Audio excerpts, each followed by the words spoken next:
Ciudad Mexico, guys, aka the New Brooklyn. You know why they're calling it the New Brooklyn? Gentrification. A lot of Americans are moving over there and calling themselves expats. They're getting remote jobs and then they're moving to Mexico City.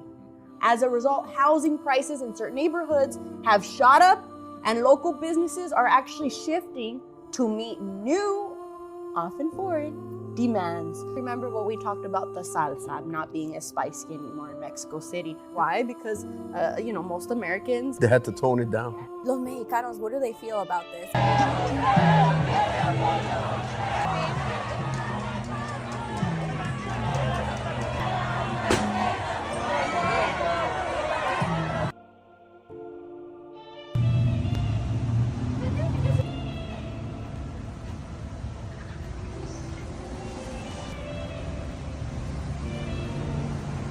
Bueno que no estuviste, ¿verdad?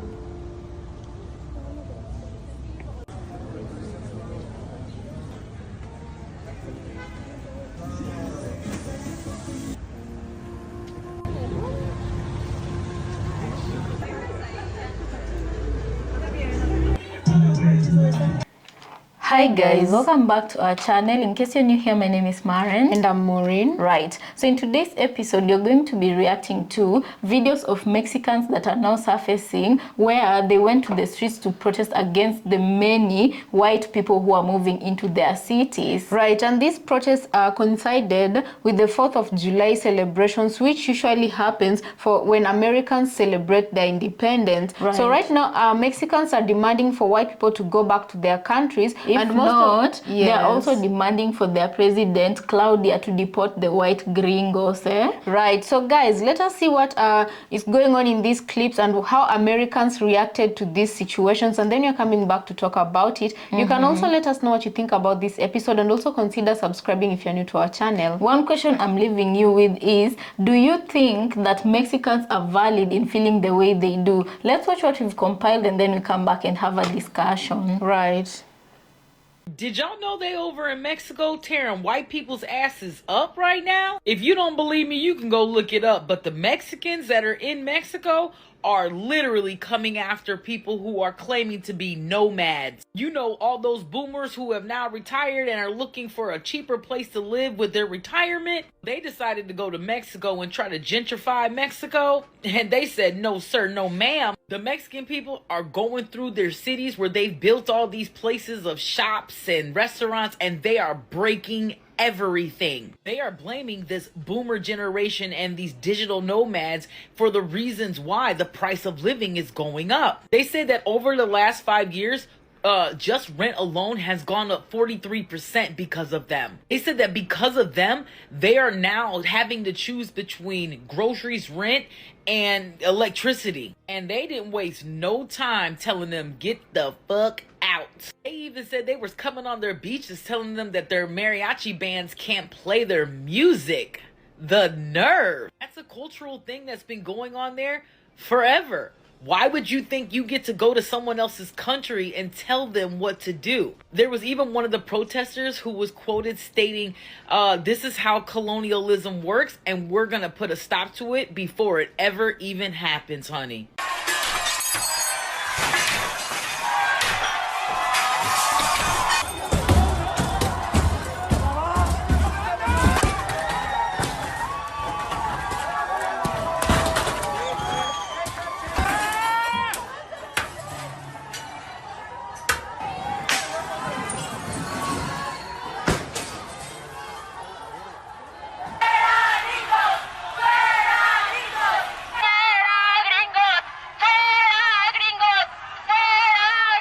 Yesterday was 4th of July, but Americans weren't the only people out in the street. In Mexico City, hundreds of Mexicans came together to protest American immigrants in their country. While this was originally a peaceful protest/rally, it ended up very violently. But who am I to say anything about the violence? These people have every single right to be mad. Since 2020, when a lot of jobs went remote, the digital nomad was born. A digital nomad is, let's say me, I work remotely and I moved to Mexico earn in dollars but pay everything off in pesos. For reference, $1 is equal to 20 pesos. And Mexico's minimum wage is nowhere near as high as the United States minimum wage. Mexicans are complaining that because of Americans, their food is no longer as spicy, things are no longer as affordable as they can be, and they can no longer afford to leave their home because homes and apartments are being bought out and sold as Airbnbs. And this hits especially close to home considering that my family has been from Mexico City for generations. This is where I used to go up growing up as a baby. I spent my summers literally walking down the streets, seeing people like me waving hi, just living like a normal little kid in Mexico. I went to go visit a few months ago. There are so many white people. Why did I hear a lot of music in English? Why did I hear Natasha Bedingfield? Literally every store was playing Unwritten. Why? They said, Gringo, go home. And guess what? When people ask me why I won't be going to move to Mexico, it's because I refuse to be participating in this gentrification of my own people. Karma. Karma is a bitch, ain't it? Y'all hear what's going on in Mexico right now? It don't get no better. So while liberals in America are saying, Viva la Mexico, and waving the Mexican flags, protesting with illegal immigrants to keep them here, you know what's going on in Mexico right now? The Mexicans are protesting, holding up their signs saying, hey, gringo, get the fuck out of here, SA. Get the fuck out of Mexico, puto. The Mexicans are kicking white liberals out of Mexico, while the ones here are protesting to keep Mexicans here. What the fuck? So the reason for this is liberal Americans fuck America up, fuck their beautiful California up and their fucked up blue cities, and then they dip out, sell their shit, move to Mexico, right, to live cheaper. Yet they get all the high-paying jobs in Mexico, according to the Mexicans. So they move in, everything goes up because of the high traffic of foreign people, and then they go there with their fucking United States American entitlement for the liberals. They go to Rome and do what liberal Americans do. Because they don't know, when you're in Rome, you do as the fucking Romans do. All right, guys, we made it through Saturday. Saturday morning, that is. Well, this is not good news either. Karma has struck back to Americans now. Those of you that are in Mexico, now it's your turn to see what it feels like on the opposite side. Gentrification, I believe that's how you pronounce it, okay? Meaning Americans, go remote, have remote jobs, live in Mexico, right? For them living in Mexico all this time, now housing went up, now jobs are lost, okay? So now they want Claudia Sheinbaum to get the Americans out, to do what they're doing over here, deportation. That's right, deportation. I'm going to show you a couple videos and you're going to see what it's like on the other side of the coin. I don't mean to show this to put anybody down, but just to show you, we as American people, all of us, have to set, a good example of who we're voting for, who we're putting in office. And these are the ratifications of what's happening, right? And it's not good. So guys, welcome back. Let us know what you think about the episode we just played you, yeah? I feel like I really do understand the Mexicans, and it wasn't bad. It's not bad. In fact, tourism is encouraged. It's not bad when people visit your country because it does boost the national revenue, yeah? And the problem becomes when these people are running away from their countries to come into US, yet their money accords them more and it's able to make them afford more than you as a citizen can. We've had that their rent went up 43%. You know what they and normally also groceries pay. went up, and a lot of Mexicans are now seeing that these Americans who are going to live in Mexico as expats are running away from the problems they have created in America and going to Mexico. You know, most often than not, we've often heard of Americans tell other groups of immigrants, instead of running from your own country, go and fix what is broken and then come back when you have already fixed your country. So this is what basically a lot of Mexicans are saying in unison all over TikTok and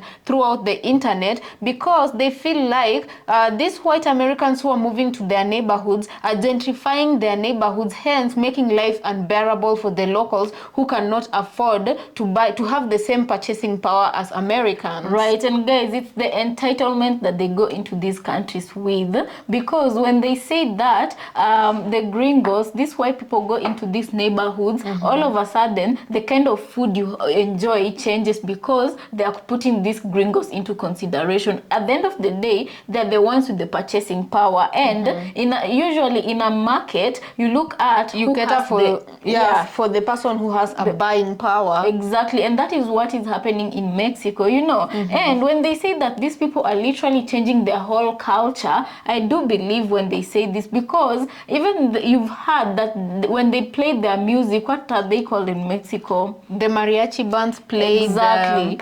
Their music. These Yes. white people have the audacity to complain and tell them to stop playing in their own country, you know. And some people are even complaining that right now in Mexico, a long time ago they used to hear a lot of Mexican Spanish music, In but right now restaurants. they're hearing a lot of English music. You Natasha know, Bedingfield. I love Natasha Bedingfield. But anyway, that is beside the point. Oh man, I remember a song. Anyway, it reminds Angel. me of Angel. Guys, if you've watched this find, you know the song I'm talking about. I know a lot of you know that song, yeah? Anyway, let me not sing. I have a very bad voice, but basically you get what you're trying to say, you know. And I feel like I believe them, because there's also another incident in the Caribbean where white people moved to I a think certain it was Caribbean island. Saint Lucia or Saint Luca. I don't know if it's called Luca or Lucia. They moved into that island, and all of a sudden they started buying. They first privatized They bought the beach. They bought some properties on the around beach. the beach or on the beach. Yeah, that the public used to access, and then all of They a started sudden fencing the homes that were on the beach, and all of a sudden they started owning the beach space themselves, you know. Right. And now when the people from those Caribbean islands they were going to these beaches, they could were no told longer. this is private property, you can no longer come to the beach. And they got angry. They went to the beaches and they protested. They told them if they were don't colonizing like St. Lucas beaches, and they were colonizing that Caribbean country. Right. The same thing Mexicans here are saying, that they're going to colonize Mexican culture and change it for what Mexicans know it as. Yeah, and it just begins with the simple things like food, you know, music, clothes. All of a sudden you'll start seeing people wearing a certain type of clothing, you know. And there's a video of the protest I've seen where you look at all the people sitting outside that restaurant, and they're just white people. They're just white people. You look at tourism is not bad, but if they're coming and going, it's not bad. Yes, and you know, once upon a time, South Africa also had the same issue, and they were complaining a lot that a lot of foreigners were going to South Africa as expats, and when they settled there, they'd make rents go up, and everything would just go up, even properties that weren't valued that much would be very expensive because of gentrification, you know. And in Kenya right now, a lot of foreigners are also coming to settle as expats, foreigners from everywhere, right? And we once were doing a episode about, I don't know how many of you guys know, is it Kaylin or Keisha? The one who came to farm in Kenya. Kelly's. She's a celebrity in America, right? Yeah. So she was encouraging other Black Americans to come, and of course she usually shows the footprint of how to do it, right? And what she has managed to accomplish so far ever right? since she moved to Kenya. Right. And when we were doing that episode, I saw a South African in our comments section, and she was saying that African people are very welcoming, and East Africans, to be very specific, And she was saying how she's seeing Kenya going like this. Kenya was going to be gentrified like how South Africa is right now, and we'll start having a lot of white people in Kenya, you know. And this just got me thinking, you know, like right now what I'm beginning to see clearly is you cannot stop immigration, and you cannot stop people from moving to where, especially if they have the resources and the money to do so. Exactly. You can never stop. These things are inevitable, because right now there are places in Kenya, Nairobi to be specific, where people with money go, especially foreigners. If you come to Kenya, you want to live in Kenya, those are the places where they go to look for apartments, if not homes. They have their own entertainment joints, they have their own restaurants, a whole different world inside your country. Right, and in those places, a very regular or normal Kenyan cannot afford rent there. A regular or common Kenyan cannot even dream of walking into a restaurant to eat there, because right now, what if you try to look for homes in Kenya right now, Kenyans are pricing it in dollars right now. They're not pricing it in Kenyan shillings in those neighborhoods. Yeah, meaning they're targeting the people, the foreigners, and they've locked out the locals. Yeah. And so, guys, I don't know what you have to say about this, but personally, I do understand what Mexicans are saying. And as Maureen has said, what does this mean? Right now, we have that digital nomad situation going on, and you cannot stop, as you've said, people from migrating, especially if they have the resources to do so. So what then needs to happen? I feel like in this situation, it's the job of the government to regulate, to regulate, and also to protect the locals. Because what I mean by regulating, as I said, you cannot stop people from coming into your country. How can the government regulate the situation? By regulating rent, by rent prices, by regulating also what is it called, grocery prices, so that both the locals and the international guests can both afford to live in that country without necessarily building a situation where they're confronting each other because one group can afford and the other group cannot afford. Right. At the end of the day, what that is gonna achieve is people fighting for resources. And if you feel like you're coming from this country, that said country, and you're feeling like you're the one getting the short end of the stick, it's not gonna end well for you. And that is what we are seeing happening in Mexico, you know. And to what end is this going to go? Because these are the kind of things that makes people start feeling unsafe. You'll feel unsafe to a point where you won't even be able to go to the streets. And Maureen mentioned something very important. She said, Americans, especially white Americans, but Americans in general, like telling immigrants, why are you running away from your country when you guys created this situation? You should go back to your country, create, work on that situation you created, demand for better from your government, and then travel here when you've already left your country in a good state. And that is what Mexicans also are telling the gringos. Why would you leave America the way you left it? Especially right now, because we've seen on the media, by the way, a lot of MAGAs are running to Mexico, and some are even shameless enough to wear the MAGA hats in public in Mexico, given that right now Latinos are not being treated as kind in America, you know. So this, I feel like this is what is also contributing to the stir up of the situation. Right. Yeah, so guys, let us know what you think about this episode, right? And also consider subscribing if you're new to our channel, and we'll see you on our next episode. Thank you so much for joining us.